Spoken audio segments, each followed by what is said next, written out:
আমার নাম মাহফুজা মুন্নি। আমার বাসা নিজ মাওনা গ্রামে। আমার বাবার নাম মেহাজউদ্দিন। আমি এবার এসএসসি পরীক্ষার্থী। আমার বয়স 17 বছর। আবিরের সাথে আমার 3 বছরের সম্পর্ক। এই বিষয়টি আমার এবং আবিরের পরিবার আগে থেকে জানতো। আমরা তখন পরিবারকে বিষয়টি অবগত করি। আমার পরিবার না মানায় আমি আবিরের সাথে চলে যাই।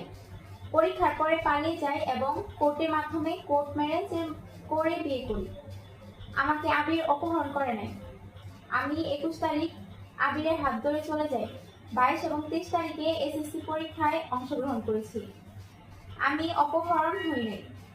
আমার পরিবার মিথ্যা অপহরণের অভিযোগ দায়ের করেছে, যা একদমই ভিত্তিহীন।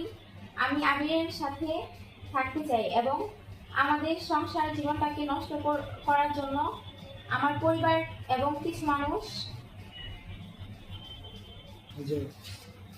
আমার পরিবারের মিথ্যা অপহরণের অভিযোগ দায়ের করেছে, যা একদমই ভিত্তিহীন। আবিরের সাথে আমি থাকতে চাই এবং আমাদের সংসার জীবনটাকে নষ্ট করার জন্য আমার পরিবার সহ কিছু মানুষ আমার নষ্ট করতে চায়। আমি আবিরের সাথে সংসার করতে চাই, সারা জীবন কাটিয়ে দিতেই চাই। আমার পরিবার যেন আমাদেরকে মেনে নেয়।